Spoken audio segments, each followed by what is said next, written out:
I just had the honor of speaking with a former Canadian official. What Canada's done here is remarkable. A number of other countries as well. The British see this war every bit as crucial as we do, I think, as their armed forces and also much of their population sees the conflict. So there's a fair amount there to be grateful for, even if all your points are hard to rebut. On the issue of whether we're going to make the problem worse, however, by doing counterinsurgency more robustly, I would say we have a lot of empirical evidence here, and the empirical evidence is what we were trying before doesn't work. What we were trying before, namely move in, do a raid, and leave, gets all the friendlies and the informants killed, and then we pull out, and the people who are strongest are the more radicalized enemies of the Karzai government and of ISAF. So I think, empirically speaking, we have every reason to think that the previous approach is highly problematic. On the local defense initiative, you know, I was hoping that more would be happening on this. There isn't much happening. I don't agree with the premise that there's a lot of arming going on. In fact, ISAF has felt itself hamstrung by the fact that the Karzai government's very nervous about this whole concept and wants a lot of supervision and monitoring. And so actually the various community defense initiatives, local defense initiatives, as I understand things, have not gone nearly as far as we would have liked.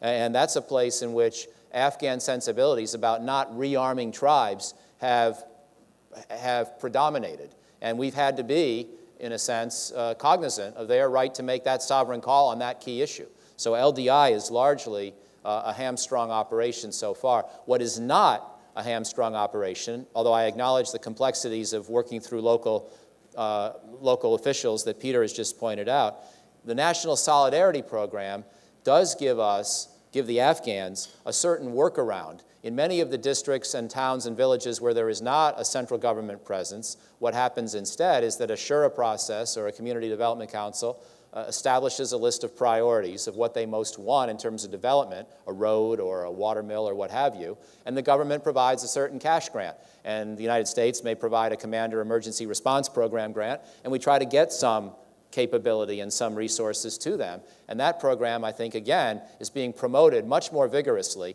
I'll just finish with one factoid, which is that a year and a half ago, we had about a half dozen Americans in the entire south of the country, American civilians, in the entire south of Afghanistan. Today we have about 140. And what those 140 are doing is trying to facilitate this process, make sure that it's inclusive of a number of tribes, make sure that we reinforce whatever the Afghan government does with its own resources, with our own resources. We're trying it seriously for the first time. It's not a proof or a demonstration that it will work, but we have not been fighting this war correctly for 7 years, and I think we finally are, at least conceptually.